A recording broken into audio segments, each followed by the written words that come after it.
구원받은 그리스도인들이 한 영혼의 소중함을 잃어버릴 때 그 신앙이 병들어가는 겁니다. 지금 우리 아이들이 학교 이 공공교육에서 진리를 배울 수 있습니까? 이 아이들이 학교에서 지금 도덕적인 올바른 기준을 배우고 있나요? 지금 우리 공공교육 학교는 진리를 가르치지 않습니다. 학교를 딱 보내놓으면 애들이 정상적인 사고방식과 도덕관념을 가질 거라는 기대는 애초부터 내려놓으세요. 교회밖에 없는 거예요. 생각해 보세요. 생명이 어떻게 시작이 되었는지, 인간이 도대체 누구인지, 결혼이 어디에서부터 시작이 됐는지 교회에서만 알려주는 거예요. 교회에서만. 그런데 지금 학교에서는 이상한 것을 가르치고 있습니다. 애들한테 어릴 때부터 진화론을 가르치기 시작하고, 그래서 결국 남는 건 생명 경시 현상입니다. 그러니까요, 교회가 무너지면 우리 아이들은 진리를 배울 기회가 없어지는 거예요. 지금 우리 교회 아이들 있잖아요. 사실 복받은 아이들입니다. 어린 나이부터 진리를 배우고 있는 거예요. 진짜 참이 무엇인지 거짓이 무엇인지를 지금 우리 아이들은 그나마 배우고 있잖아요. 근데 교회가 없어 봐요. 지금 우리 세상은 교회가 없으면 진리를 가르쳐주는 기관은 사라져버립니다. 그러니까 교회가 그러니까 최후의 보루입니다. 특히 우리 교회 말이에요. 지금 차별금지법이 발의된 거 아시죠? 교회 해체법이 발의된 거 아십니까? 지금 교회 해체법이 발의되어 있는 상황입니다. 뭐냐면 명목상으로는 통일교와 신천지를 잡겠다는 거예요. 근데 아닙니다. 기독교를 선보겠다는 거예요. 그래서요, 정부가 판단하기에 반정부적인 메시지를 전한다든가 교회에서 그 이단을 잡겠다는 게 아닙니다. 원래는 목표가 처음부터 기독교예요. 형제 자매님들 그걸 알아야 됩니다. 왜냐하면 교회를 잡으면, 기독교가 무너지면 다스리기가 쉬워요. 사람들의 머릿속에 하나님이라는 신의 개념을 빼버리잖아요. 그러면 통치하기가 굉장히 쉬워지는 겁니다. 그러니까 역사 속에서도 원래부터 공산주의가 왜 제일 먼저 교회를 탄압하고 기독교를 탄압하냐, 그래야 다스리기가 쉬운 거라고요. 그러니까 원래 기독교를 없애는 것이 목적인 겁니다. 근데 이제 명목으로는 이단을 잡겠다는 것인데 교회를 탄압하는데요, 그 법 조항에 그렇게 돼 있습니다. 강제적으로 해산을 시킬 수 있고 모이질 못하게 만들 뿐만 아니라 그 교단의 재산과 건물은 정부가 몰수합니다. 지금 이게 무서운 법이에요. 사실은 반성경적인 법이 일단 제정이 되면 우리 전도하는 게 어려워집니다. 이 과연 우리나라에서 일어날 수 있을까? 얼마든지 일어날 수 있는 거예요. 그거 아세요? 베네수엘라의 마두로 그 사람이 잡혔잖아요. 생포됐습니다. 빠른 시간 안에 베네수엘라가 지금 정상화되고 있는 거 아세요? 베네수엘라 사람들이 지금 너무 좋아하는 거예요. 반성경적인 자유를 억압하는 법이 딱 제정이 되고 통치자가 그렇게 한번 제정을 하잖아요. 우리 같은 서민들은요, 힘이 없는 거예요. 그리고 마두로가 한번 딱 생포가 되니까 800명의 개신교 목사들이 풀려난 거 아세요? 그러니까 교회가 목표인 겁니다. 교회가. 근데 우리 시대는, 우리나라가요, 사실은 하나님의 특별한 축복을 받은 나라입니다. 아시죠? 우리 대한민국은 교회가 세운 나라예요. 사실은 기독교가 세운 나라입니다. 그래서 지금까지 자유롭게 복음을 전하고 그 성경에 입각해서 인권의 제도가 딱 세워졌고, 미국식의 기독교 자본주의, 민주주의가요, 우리나라에 딱 뿌리를 받아들였잖아요. 그래서 지금 우리가 자유롭게 복음을 전하고 신앙생활을 할 수 있었던 겁니다. 이게 근데 당연한 게 아니에요. 여러분, 우리 민족은 대가를 지불한 적이 없어요. 사실은 지금 대가를 지불했던 분들은 대부분 고인이 되셨거나, 그러니까 우리는 당연한 줄 안다고요. 당연한 줄. 우리 교회가 지금 세계 선교를 하고 있고 전 세계 복음을 전하는데 우리나라의 영향이 큽니다. 대한민국이 그만큼 자유롭고 그 하나님이 축복을 해주시니까 세계 선교를 했잖아요. 근데 이것이 주님 오시기 전까지 정말 우리에게 당연하게 주어질 권리겠느냐 잘 모르겠습니다. 지금 차별금지법이 제정이 되면 아시죠? 교회에서든 어디에서든 동성애가 죄라는 말을 못합니다. 우리는 괜찮아요. 여러분, 우리는 이미 다 배웠잖아요. 지금 최소한 청년들이시기 때문에 이미 우리는 가치 판단을 합니다. 우리 아이들은 어떻게 할 거예요? 여러분, 부모가 교육을 못 시킨다니까요.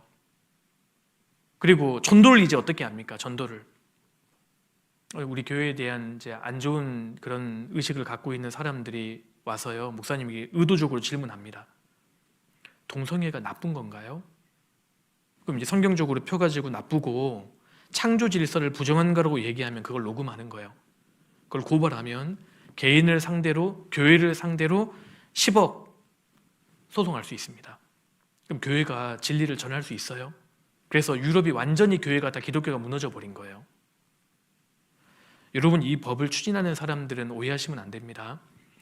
동성애자들 소수의 인권에 관심이 있는 게 아니에요.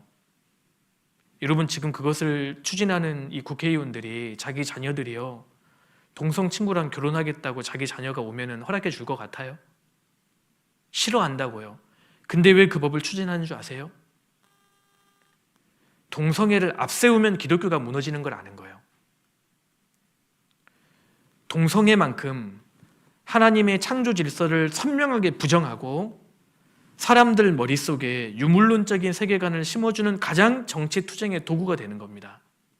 그러니까 동성애, 젠더 왜 그 사람들이 병적으로 집착하냐? 교회가 무너지는 거예요. 유럽이 그래서 교회를 완전히 기독교를 쓰러뜨렸잖아요. 기독교 인구가 없습니다. 지금 유럽에는 기독교가 소수가 돼버렸어요. 이슬람이 다수가 돼버린 거예요. 우리나라도 마찬가지입니다. 지금 그나마 기독교가 이 기독교적인 이 세계관으로 나라가 지탱이 됐던 나라가 그나마 미국하고 한국인데,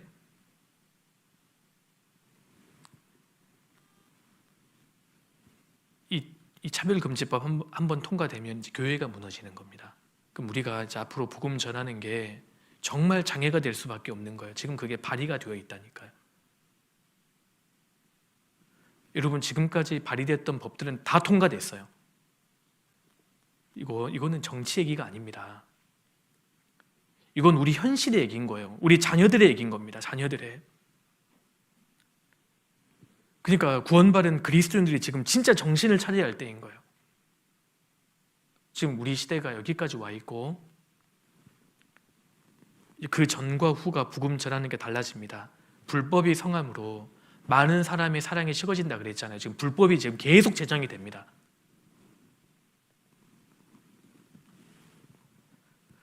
그래서 지금 우리 아이들이 교회를 제외하고는 진리를 배울 기회가 없어집니다. 학교에서 진리를 못 배웁니다. 학교에서 지금 도덕의 개념을 배웁니까? 안 배워요. 그래서 학교 학원 보내놓으면 이상하게 바뀌어가지고 오잖아요. 그러니까 가정에서요, 부모님들이 성경적으로 교육을 시키지 않으면 우리 아이들이 다 딸려가는 거예요. 그리고 사춘기도 문제가 많습니다. 아니, 꼭 아이들이 사춘기를 타야 돼요? 언제부터 사춘기를 겪으면 당연하게 아이들이 좀 반항 심리가 커지고 막 탈선하고 그걸 당연하게 여기는지 모르겠어요. 아니, 30년 전에 사춘기가 있었습니까? 있어도 심하지 않았습니다. 인생에 대해서 자기가 조금 진지하게 고민할 정도였지, 지금은 사춘기가 당연한 것으로 프레임을 시킨 거예요. 그러니까 이 교회가 그만큼 중요하고 교회학교가 그만큼 중요하고 교회학교 이 선생님들이 책임이 진짜 커지는 겁니다. 점점.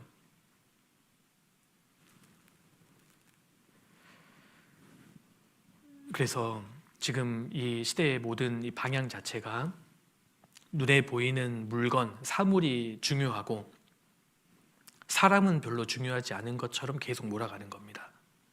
지금 우리 시대가요. 인구가 증가하고 도시 문명이 발달하면서 사람들 한 명 한 명이 천해지는 거예요.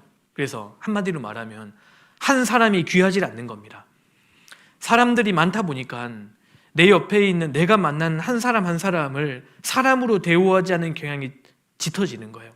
그래서 우리 시대는 특별히 사람보다 동물을 높이고 사람보다 돈을 높입니다.